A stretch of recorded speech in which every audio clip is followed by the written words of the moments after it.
All right. Hello, everyone. Before we start, there are some housekeeping things which we want to really remind everyone.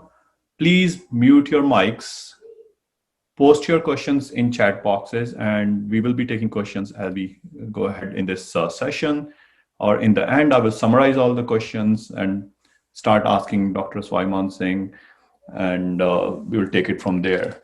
So before we formally started, so welcome everyone. First of all, thanks to the Red Saree for hosting this seminar. And as you all know that Red Saree is an emerging movement to promote healthcare awareness among South Asian communities in the United States. It's a nonprofit organization registered with the Secretary of Ohio State. And to introduce myself, my name is Harpreet Singh. I'm an associate professor at the Ohio State University, Columbus. And I've been associated with Red Saree since 2018, and also with the South Asian Heart Association. So if you visit the website, you will see our awesome group.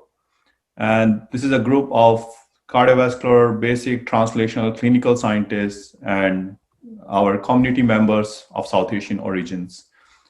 And if there is an event organized in your city and you hear about Red Saree, I highly recommend you to attend it, to feel the vibrant synergy of the group.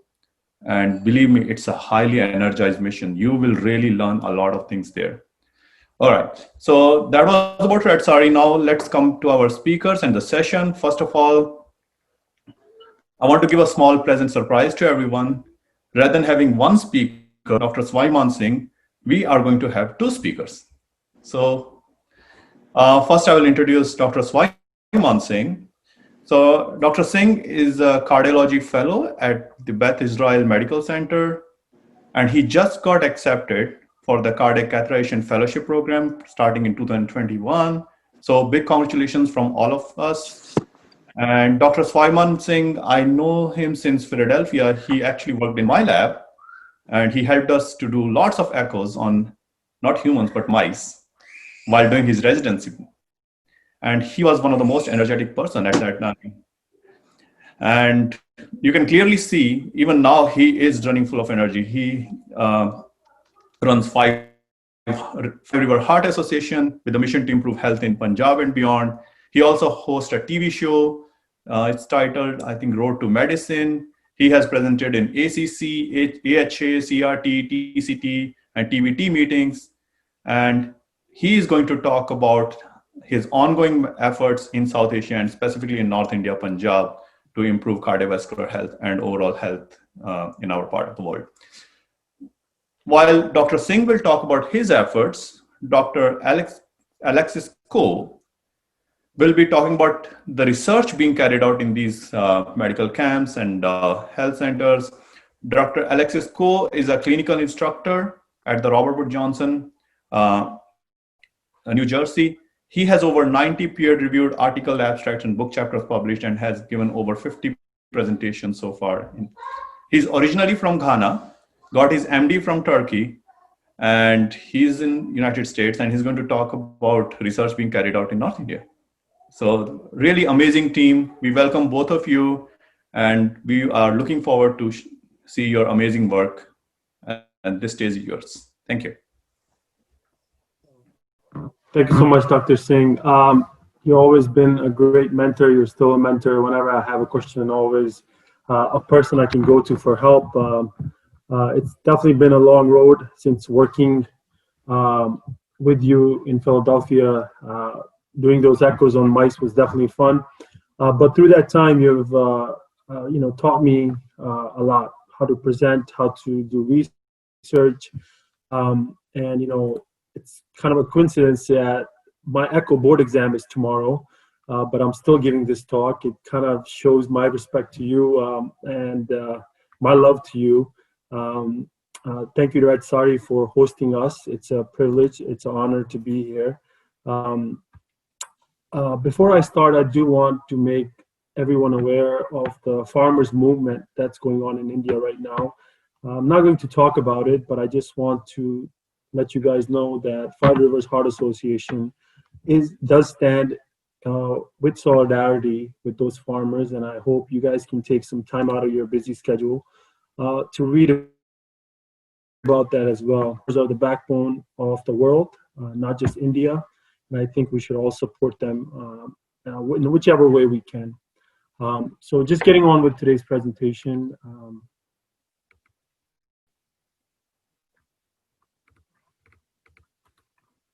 Can you see that screen? One second. Okay.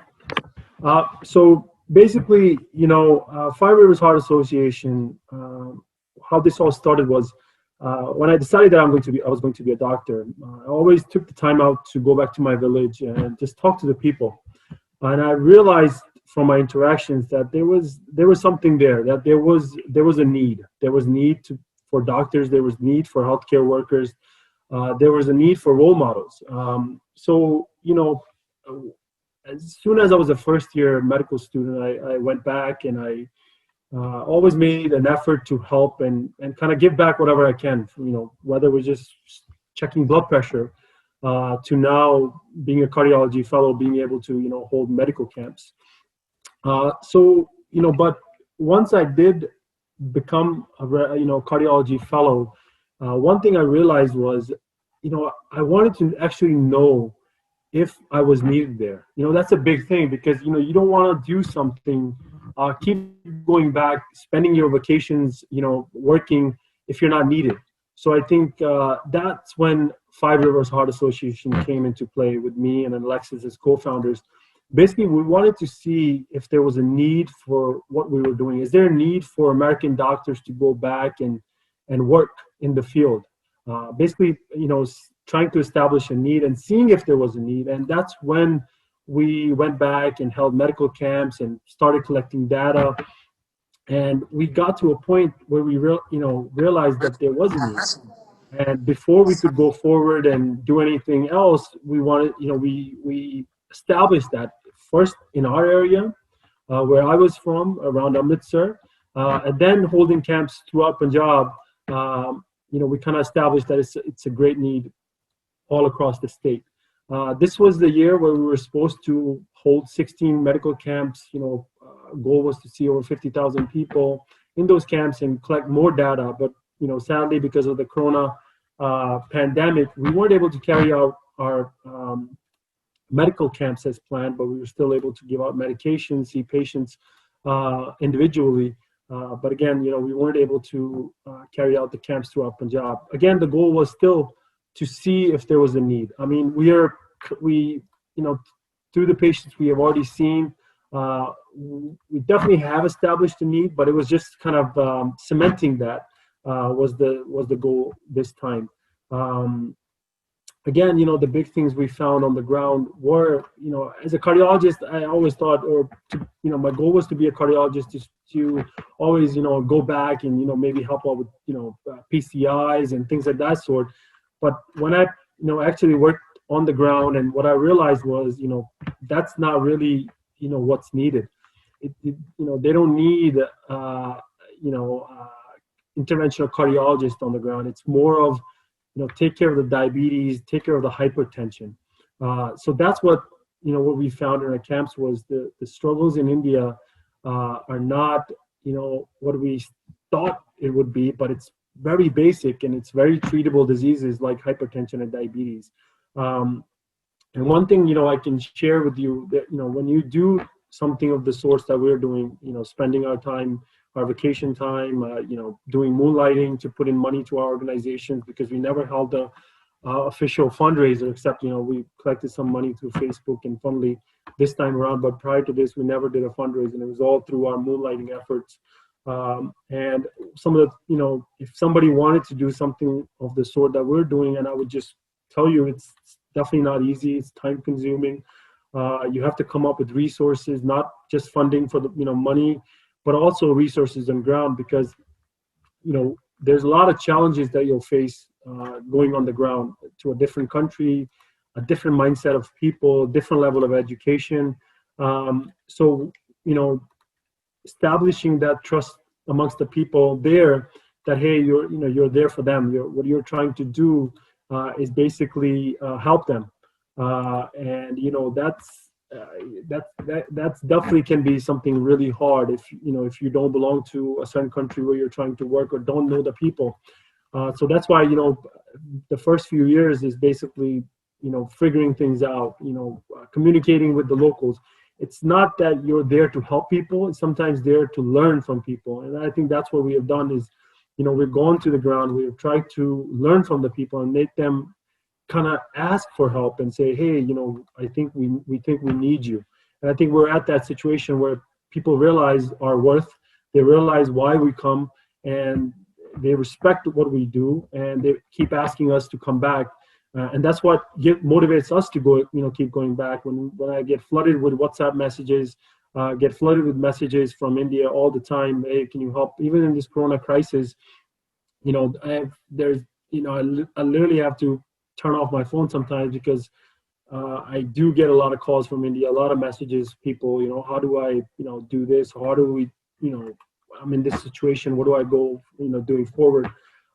So, it's definitely a challenge. So, definitely if there's somebody young, somebody, who wants to do something like this, just remember, this will require a lot of time, and that, time that you could be spending with your family, studying other things, will be devoted to this cause. So it's definitely not easy. Another thing is, NGOs have come under the scanner a lot in India. There's a lot of organizations that do a lot of good things, like the Khalsa Aid is doing great things, but then there are people who have not done great things. So when you as an NGO try to work in India, sometimes even people have a question. They question what you're doing, your motives. Again, that's building the trust, which we have been able to, but we have to keep working on that. And it's it's an effort through our team to never let the people down and be very, very transparent in everything that we do. Another question that we get asked all the time is, how can people get involved? How can kids get involved? Who can get involved? And I always, give them an example from one of our Ludhiana camps. The youngest volunteer we had was somebody who was 10 years old. And all, we had him do was just, have people be placed in lines. And now we have volunteers from high school, from colleges. We have people in medical school, residency, attendings.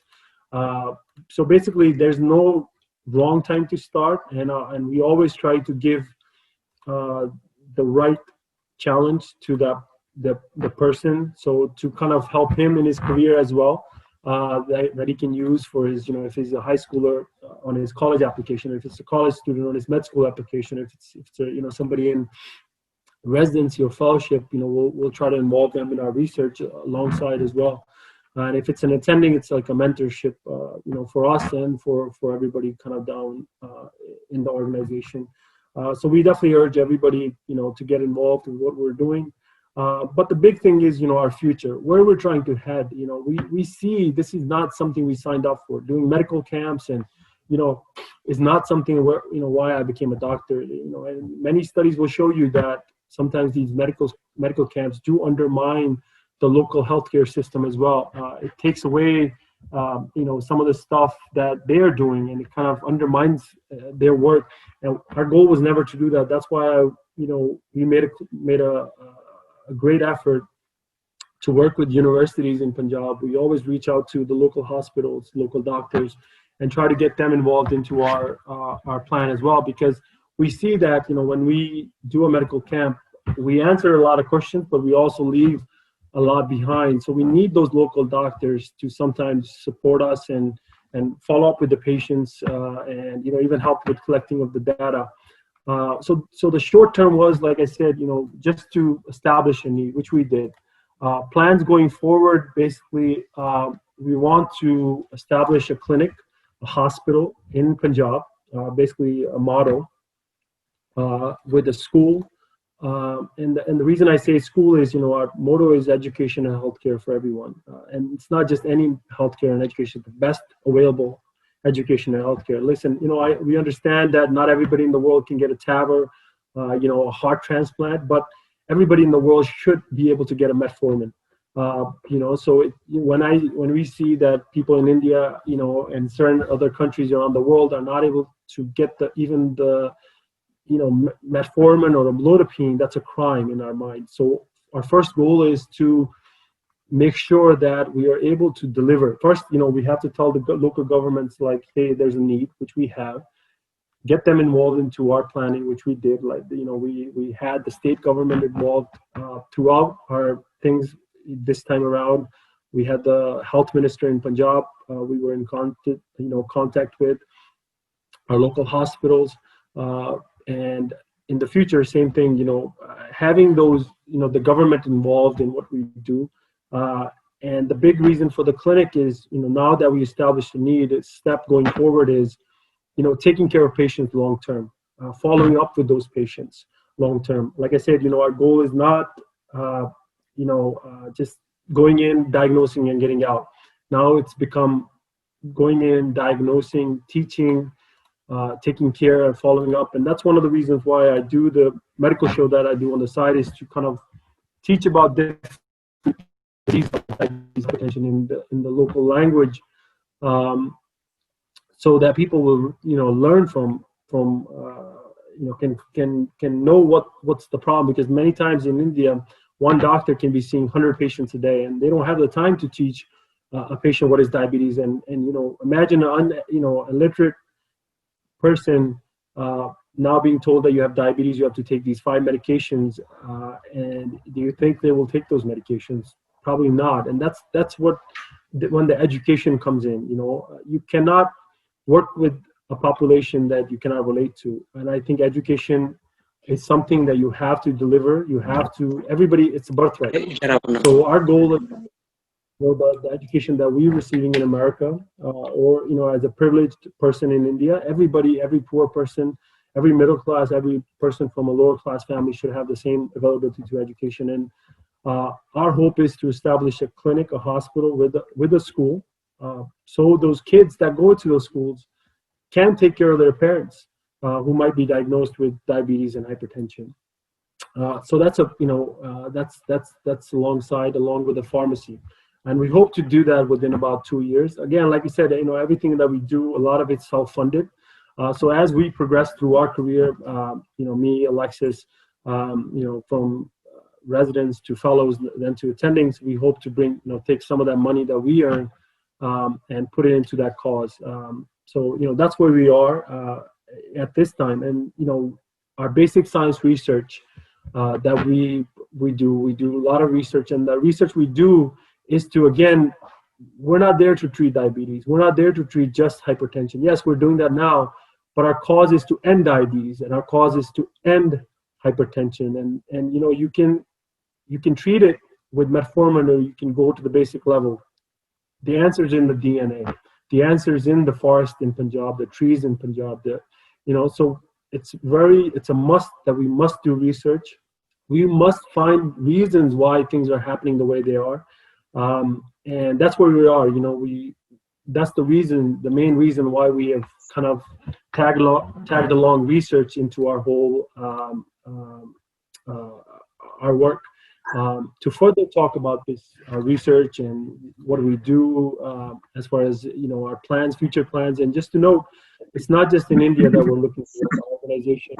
Future goals include Ghana, Egypt, and other countries that we always try to establish links with, because at the end of the day, we'll go wherever we're needed. So to talk about those things, I'll welcome co-founder of Five River Heart Association, head of our research unit, Dr. Alexis Sacco. Sure.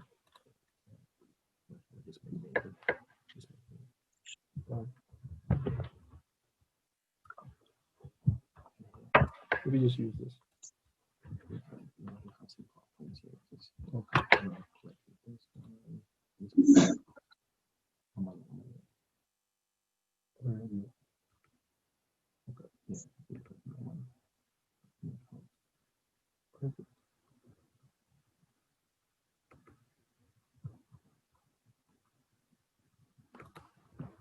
Dr. Singh, could you make Alexis the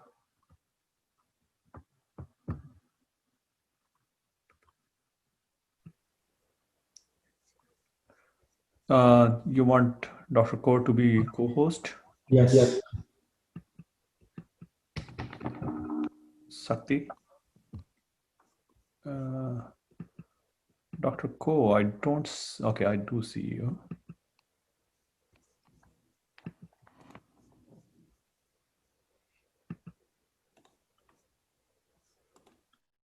All right. Well, thank you very much, Dr. Singh, and thanks a lot for having us. It's a huge pleasure to be here. And I would like also to kind of congratulate all the organizers for organizing something of this sort. This is very timely, and it's an incredibly great pleasure to be with you. Well, my name is Alexis Okoye. I work hand in hand with Dr. Singh with Five River Heart Association. My part of going to be talking about our research initiative and the reason why we think research is very important to our mission and goals. So our whole story actually started sometime last year. We've been thinking about this all the way along, and we thought about organizing these community outreach, going for these camps, and doing something very, very moral. I would like to say this: our mission is twofold. Our mission is both professional and moral. Well, we would like actually to help normal individuals like us or patients who are underserved. Our main goal is also to be able to transform actually the practice back home in India. So for a year and a half, I would say 2 years ago, when we had the opportunity of coming to India to undertake an annual healthcare screening, a question popped up. And the question we started asking ourselves is, well, what are we going to do? We were very motivated. We were like, well, we are going to screen patients and we're going to try to help them. The word help at that time was very, very subjective. We didn't really know how to approach this. But looking at that point from that perspective, one thing we thought about is, why don't we collect data on the people we see? Then the issue of funding and resources came up. We're like, well, we don't have enough funding. However, there is a little thing we could actually do within our own means. Why don't we just decide to kind of screen the patients we're going to see? So our ultimate goal was to go overseas, target an underserved population, and screen healthy volunteers. And that is how it all started.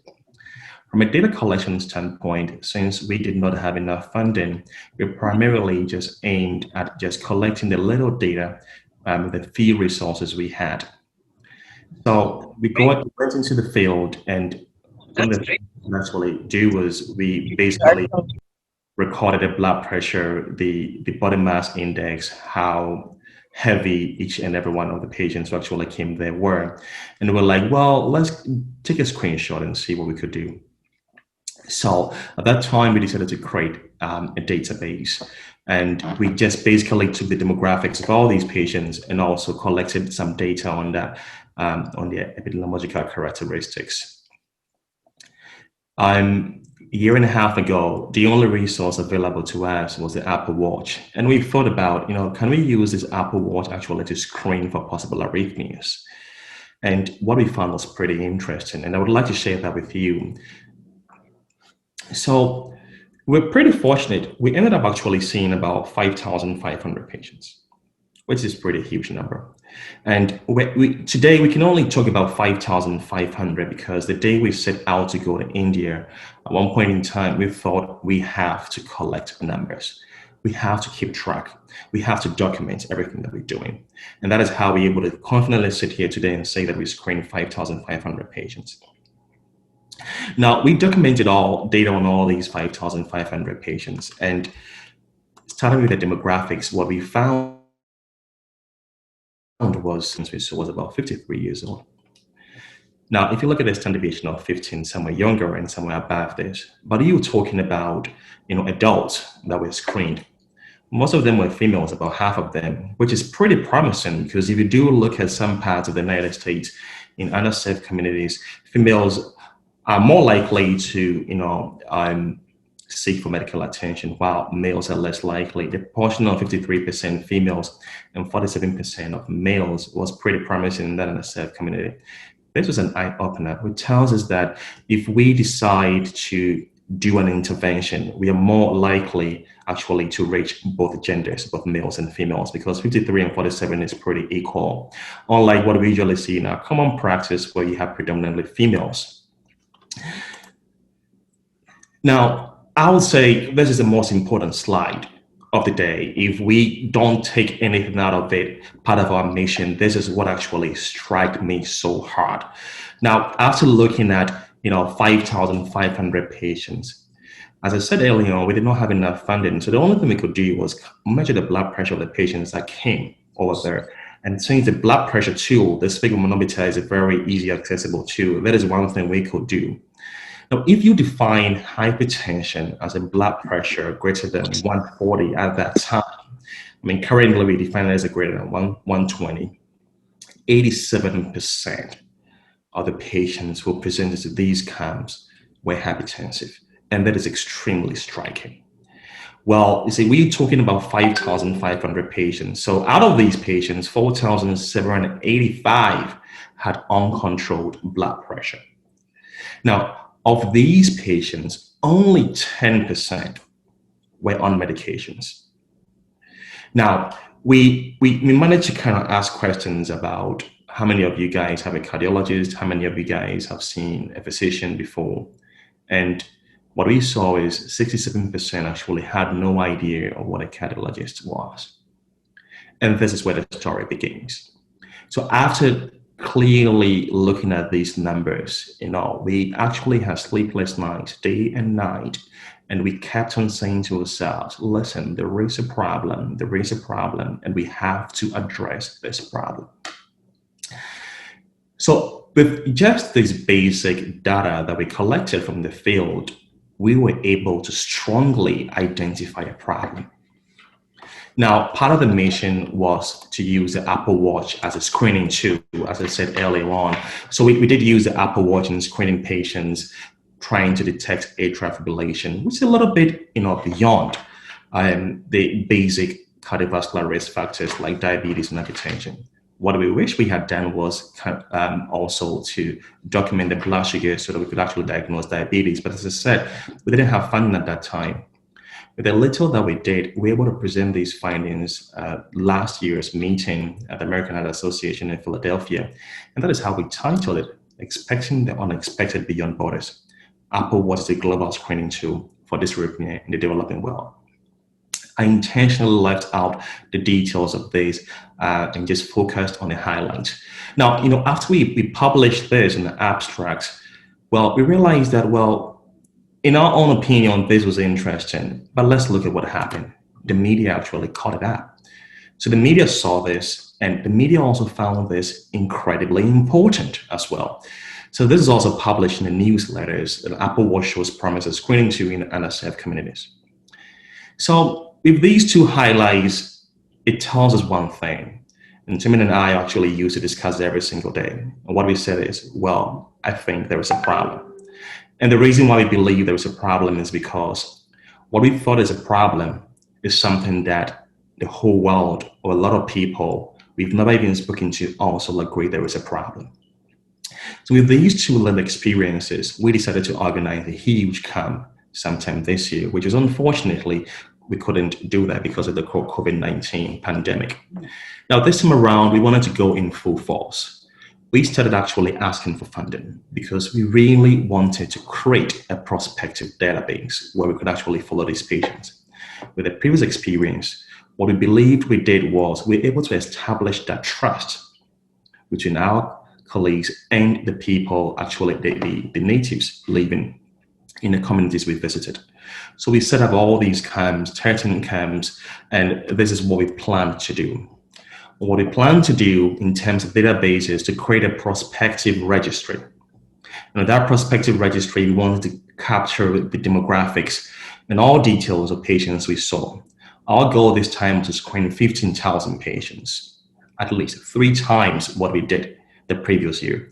And we're very motivated to kind of split these patients into 4 main tracks.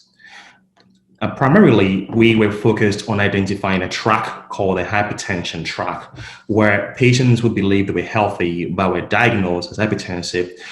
We're going to go into that track. We're going to capture their data, capture the demographics, capture their blood pressure, and follow them prospectively for a year. We wanted to do the same thing for diabetes too, where we designed them as a diabetes track. The third track was patients with a combination of both hypertension and diabetes. And finally, we identified a track where they were healthy and had no cardiovascular risk factors. Under each of these tracks, our goal was to see if we could actually identify end organ damage by using acceptable markers, the EKG, stethoscopes, and echocardiogram. So that is what we did plan. Now, ultimately, what we wanted to do was to identify these tracks, give medications to these patients, and prospectively follow them for at least a year.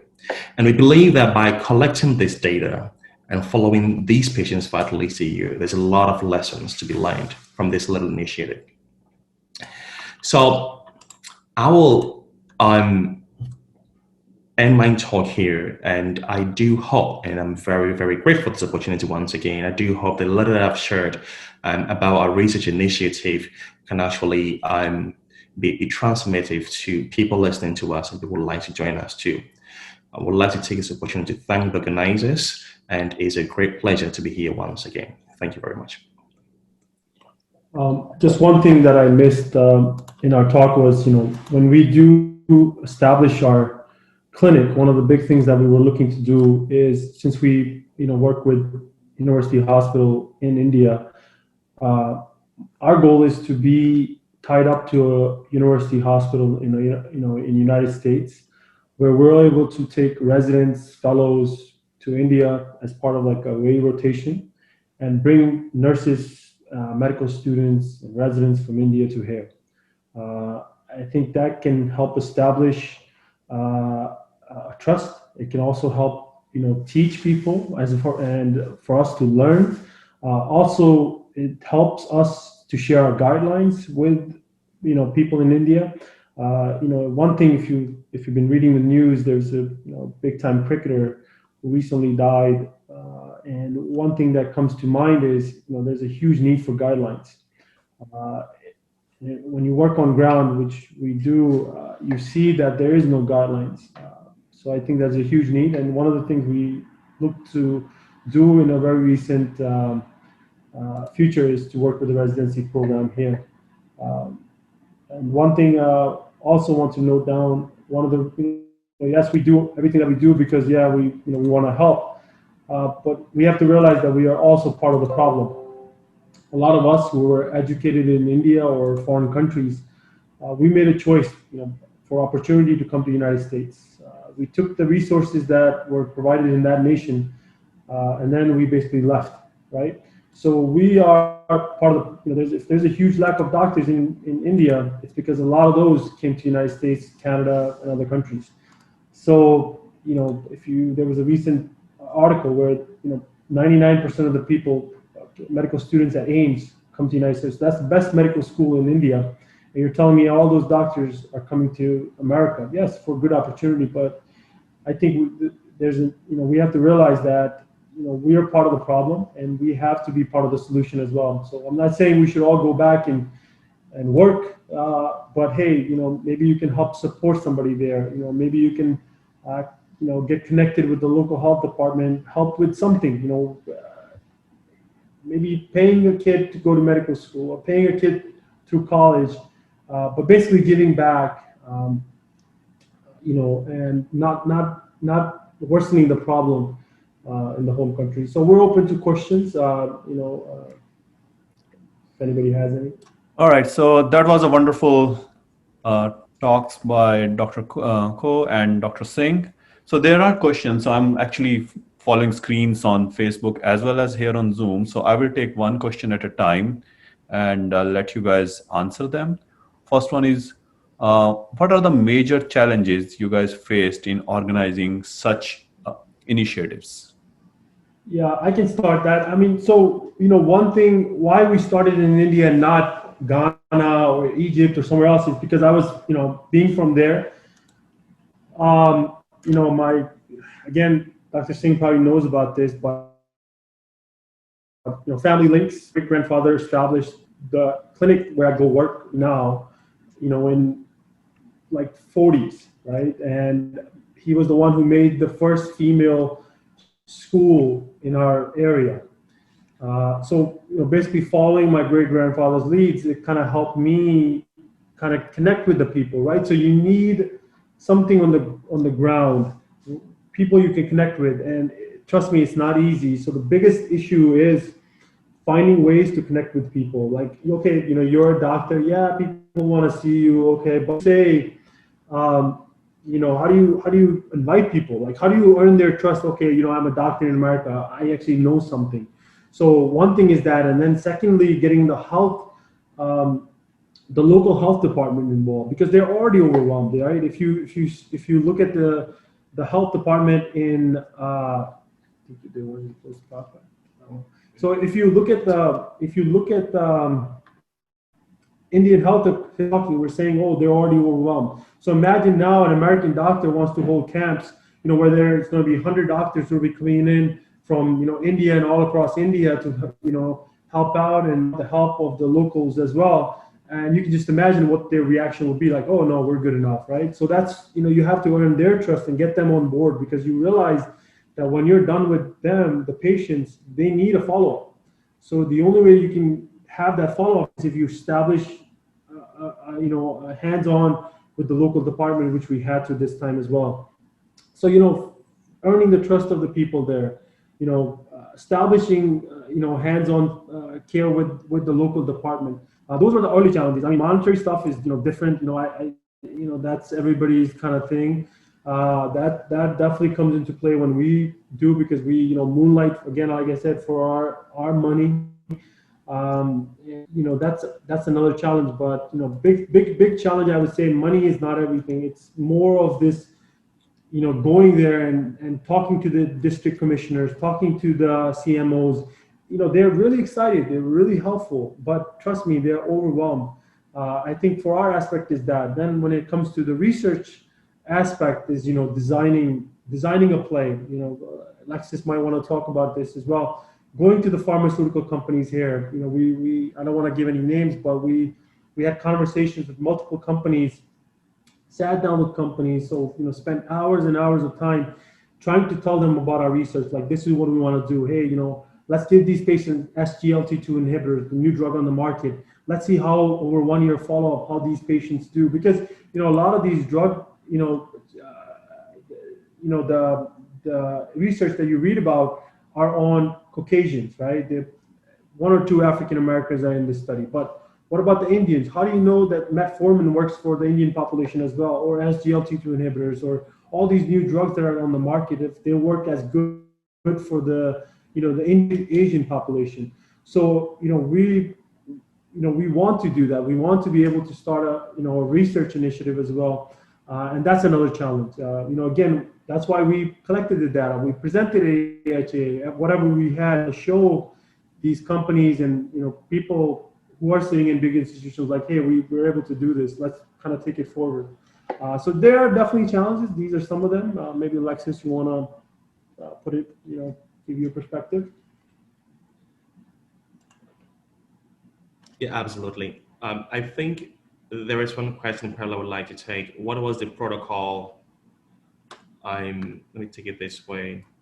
We're talking about the protocol that we use for the Apple Watch, how we collected the data. And I'm seeing a huge discount, like 87% hypertension. Wow. And that's a lot. And what is the feature of the study? Take it this way. Before the trip, what we intended doing is we contact Apple and we were able to kind of provide us some free Apple Watches. The primary goal was at that time, well, if the patients come to the camp and you just take their blood pressure and you screen them, you just measure their weight and their height. The question was, why don't you just put the Apple Watch on their hands? And because we had this Apple Watch that had a software that could detect arrhythmias, as abnormal heart rhythms, and see what it shows. So the initial protocol was, we actually placed the Apple Watch on each of the 5,500 patients. And Among patients whom the Apple Watch detected that they were abnormal heart rhythms, we followed up with an official electrocardiogram to confirm if what the Apple Watch actually detected or not. And that is how we use the Apple Watch for that. It is definitely striking to see an incidence of 87% of hypertension, and we were all surprised about that. That is why we made this a highlight of our talk. Unfortunately, that is what we found, and we did share some of this information with the local government and motivation behind we organizing this subsequent study. And as the Singh actually pointed out, because of these risk factors and because of these issues, we're much more motivated to talk to pharmaceutical companies and to seek more funding to help address these basic issues, because we do believe it's actually a basic right. Right, that's awesome. So I think one major issue which people might be thinking about is you managed to get 53% female participants. How did you bring so many females into the study, and what is the real magic there? And the second question attached to that is it a possibility that this you got 87% hypertension because people who were approaching your camps were actually some sort of someone who was thinking, maybe I have some issue, let's just go for a free checkup? Yeah, I think both are great questions. And the first question actually highlights the way we work. You know, when we go for our camps, first of all, we never say, hey, we're here, we're the big American doctors, we're here for camps. We say, listen, we don't care about a Five River Heart Association flag. Let's take that to the side. Red Saree flag, SAW flag, every flag goes to the side. It's the people's camp. The local doctors there. It's your camp, right? So everybody gets involved. It's our camp. Then we have the local religious leaders get involved. You know, the main religious leaders come on. We try to keep the politicians at bay. We also bring in social workers. So I don't want to say this, but maybe the main 4 social workers in Punjab who are doing a lot of good stuff came on board. So all this is done to earn the trust of the people. Then again, your local name, right? People have to trust you. So if they realize, like, hey, that team is coming, that team, American doctors who came here last year, who came here a year before. Like I said, I've been doing this since 2012. We came in, year before that. Last year he gave us this. I still hear this, or people call me, the medication you gave the better or something. The works, the medications from America are just a little bit stronger. I don't know why, but my blood pressure was never controlled, but now all of a sudden it's controlled. So you earn the trust of the people. So, one thing we didn't mention that at these health camps, we also did mammograms. So we had buses loaded with, mammogram machines who came to the campsites. Not at all camps, again, at our main camp, where we basically did on-the-field mammograms. So you can realize, let me not just, get started on this. The lack of, there's like 250 radiologists in all of India who can actually read a mammogram or something. It's a pretty bad number. And to, all of a sudden be screening for cervical cancer, for breast cancer on the field, and we're actually taking more innovative things for breast cancer screening. So we do offer, we offer prenatals, we offer multivitamins, things of that sort for females as well. So we, a lot of the stuff that we do, kind of females. We also brought in one of the nursing schools for our camps. It was all females who came in as volunteers. So, the question, whoever asked that question, the reason probably they asked is the stigma and, male doctors and female patient thing that goes on in India. And you have to break that. And the way you break it is you bring in female doctors, you bring in female nurses, you earn the trust of the people, and you also tell them the importance of like breast cancer and, hypertension, diabetes, which we do through videos, through YouTube, through WhatsApp, and now through my, our TV show. And that's I think one of the ways how we had the female population that we did. Second question was, hey, maybe the 87% because all the patients came in. Okay, great. Our goal is not to just treat unhealthy people, or healthy people, right? So yes, you're right. Most of the people that probably came to our camps were sick, had hypertension. Just but one thing you must also realize: a lot of these people were not on medications. So there's a lot of it in India, right? There's a lot of herbal medications. This Baba, Dr. Harpreet Singh knows this probably the best in Punjab. We're suffering from this like magicians who cure all cancers and all things by just like rubbing your head or, touching your shoulder. And that's what we're fighting on the ground. I'm fighting not just the medical system, but I'm also fighting with these people. When patients come in and you tell them like, hey, you have diabetes, and they're like, no, we'll go to this, magician and he will treat us by putting his hand on his head. Or that's what he did last time. And they came in and their HbA1c is 13. You tell them like, hey, your vision is going away because you're not controlling your diabetes, and so it's education. That's the school part. And yes, you're right. Those are all probably already diagnosed people, or people who have diseases, but they're not taking their medication. So I don't care if they had the disease or not. They need the guidance, and that's why we go back and there's a lack. There's something that's lacking. So that's. So there is one specific question. You can quickly answer that. I will take another question after that. What was the average age of all these 87% positive patients, or 87% hypertensive patients? Yeah, so among those patients, I would like to kind of clarify this. The 87 patients were patients who came to the camp. So talking about those patients being sick is absolutely correct. But as Dr. Singh said, the highlight is only 10% of them were actually on medications. And the average age was the main age is around 50 years. So that is exactly what happened. The fact that if you take 87% of those who claim to be healthy, who are actually not healthy, and found to be hypertensive, and out of these 87%, only 10% were on medications. And we shouldn't forget that despite the fact that they were on medications, it doesn't mean their blood pressures were controlled. Because even those 10% being on medications never had well-controlled blood pressures. That's why we're able to identify them as hypertensive. And their mean age was about 50 years. Okay, so there is this very interesting question. It's an underlying theme in lots of questions.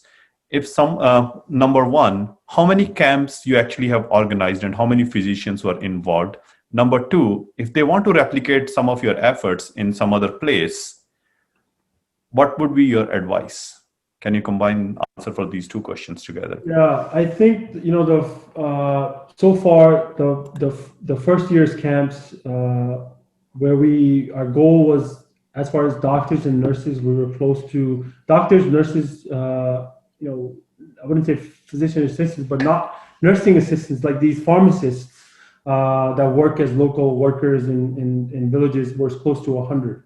This time around, we had planned for 16 medical camps in different areas all over Punjab.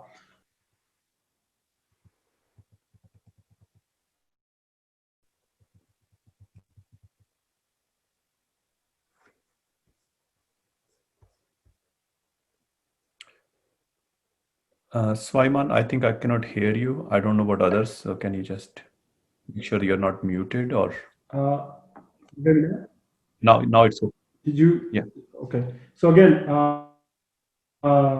we had, our plan was 16 medical camps this time around.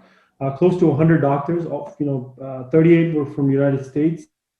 Rest were to be from India. A lot of these kids were MBBS students who finished up their MBBS, were interested in coming to the United States. And one of the things we offered them was advice on how to, for residencies and, basically future things for research and that sort, that attracted a lot of MBBS across India to coming into Punjab. Again, because of the coronavirus, we weren't able to hold the full medical camps, but we were able to give out medications that we had taken through individual interactions. And some of those medications were left behind to the state government, also to our local healthcare facility in Pakoke in Punjab. And I think, Dr. Singh, you said, how can you replicate these and how easy it is? It's definitely not easy. I think one of the ways we were able to do what we were doing is because we, like I said, it's about a 10-year process now, or 9-year process ongoing. where you're establishing the trust, you're working with the local doctors, you're trying to learn from the locals. So if whoever is trying to do this in their state, I think the best way to do is just go back alone first. Look at, meet the people, see what the need is of the local people, start establishing a trust. Go back 1 year, go back 2 years, then slowly bring 5, 6 doctors alongside, maybe local, some people from here, and see the kind of interactions you get. But like I said, it's not about these camps. These camps are like a band-aid. That should never be your goal. Our long-term goal was always to establish a clinic, a hospital, a free hospital in the state, along with the hospital system in America, where we have residents, fellows from here who go there, and again, nursing staff and physicians from India who come here for training. Kind of build a program where we're able to kind of get guidelines. Can you hear? Yeah. Bring them up to date to the guidelines. So if you're starting off, medical camps are not your goal. Your goal should be to establish a clinic, a telehealth clinic, something. So just it's good that you brought this doctors and nurses exchange program here. There is a question related to that comment. That you have an exchange program for nurses and doctors. How do you facilitate it? How long do they stay? And do they work in primary care settings to learn community initiatives, or what are the plans? Swaiman, I cannot hear you again.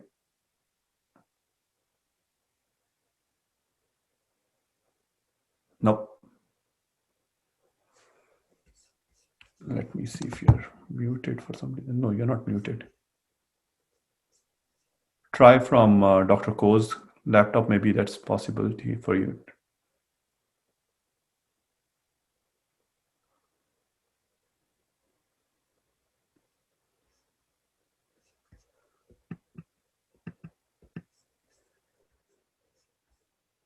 No, we cannot hear you.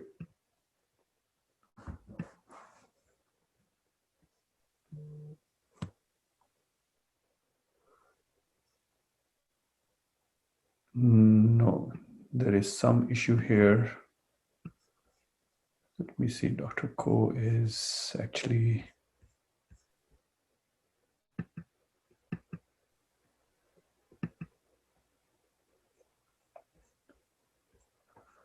Sakti, are you here? I'm here. I don't know what happened to the Dr. Singh. He's unmuted. I don't see Alex. How about Dr. Ko's laptop? Alex left and then disappeared. Okay. So probably Alex's microphone was working once he moved out. Okay, can you hear me now? Yeah, we hear you now. So that's what the problem is. Whenever you talk, his slideshow is on. Maybe you should switch the computer. Yeah, that's what we're doing now. Alexis kind of messed up everything.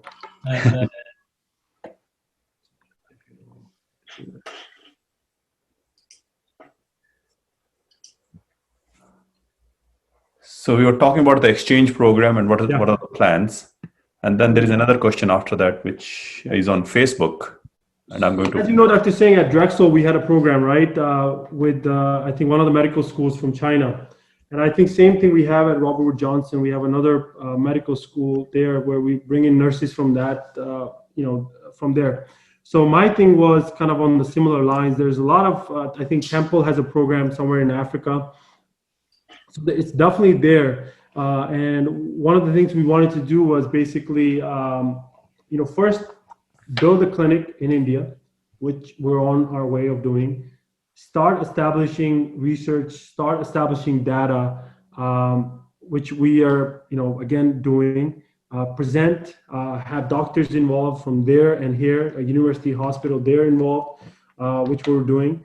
And then, when it comes to, me becoming an attending in 2 years, or other part of our, team who might be becoming attendings in the near soon, reach out to their hospitals. Maybe Dr. Singh is at Ohio State. He'll reach out to his hospital there. Hey, this is what we're trying to do. and see if we can garnish some support and some some things from those schools and interested, because a lot of schools don't have this. There are prominent schools have established these cross-country relationships, but there are many who haven't. So we are trying to kind of tap into that. Okay, so there is a question on Facebook, and this is about, okay, there is a long-term medication compliance with chronic medication like for hypertension, which is a significant barrier in Punjab. What was your experience with this? Non-compliance, yeah, non-compliance issue, as we talked about. And a lot of that is due to, number one, a lot of these doctors diagnose people with a certain disease, and the patient is never taught about what is diabetes, what is hypertension. So if you don't tell the patient what hypertension can do to them, how do you expect them to take the medications that you're trying to give them? Again, same thing with diabetes. Like, all these medications have side effects, right? So if you start a patient on metformin or amlodipine or hydrochlorothiazide, and something they don't feel right, maybe it's because of the underlying condition, they'll always blame the medication. Secondly, there's a cost involved. Thirdly, these herbals and these like local religious leaders who might be telling them not to take the medication. Again, it's the literacy. That's why we always put education as part of our logo about everything, because as the people of India or Punjab region become more illiterate, sadly, whereas the world seems to be going one way, and Punjab is going the other way. And a lot of that has to do with the brain drain. A lot of the teachers who have left Punjab, a lot of the doctors who are leaving Punjab, a lot of doctors who are leaving India, basically, and not just Punjab.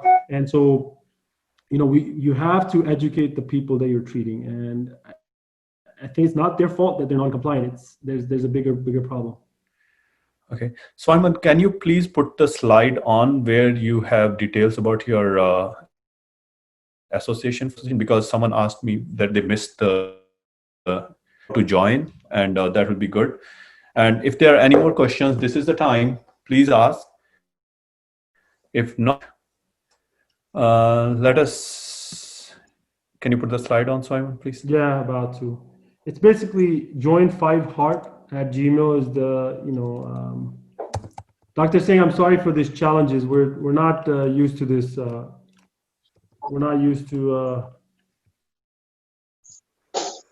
Join5hearts@gmail.com. Yep, join5heart@gmail.com. You can reach me on Facebook. Again, I invite Dr. Singh, you, Red Saree team on my show. If there's ever anything that you need to get across to the people, to the audience, for as far as healthcare, definitely let me know, and we can kind of do that on our. So with this, sure. There's someone. Yes. Hi, this is Dr. Chawla. Actually, I'm a neurologist from Chicagoland area. I want to commend Red Saree for doing this. I actually learned just yesterday that some organization like yours is doing something like this. This is an incredible amount of work which you guys are doing. So fantastic. Kudos to all your team doing that. I've been almost 15, 20 some years in parts here or there with the help of some physicians in the Chicagoland area. Let me ask you this question here. Like, how do you collaborate with the local hospitals or the organizations which are already doing some of those things? Let me, share some examples down here. Like in Punjab, the Bhagat Puran Singh, place which is very well known, and I've been the trustee for that place for quite many years. And in Bangla Sahib, New Delhi, where I am from, actually, they have a huge hospital over there, and I do once in a while try to pitch in when they need me from neurology standpoint to ask any subspecialty questions. But again, that's just bits and parts which people are doing it. So how do you merge into, or how do you independently do those things over there? Yeah, congratulations to you for getting involved in all those initiatives. For myself, we have not merged in with any organization as far as Bhagat Puran Singh. I mean, they're amazing people. Right. My dad always tells me to go to the hospital and help out there. But so far, it's been kind of on our own, because where I'm from, there's a huge need. So it's like, let's say AIMS is in New Delhi, right? So if I decide to go and work in AIMS New Delhi, what's the purpose? So Right.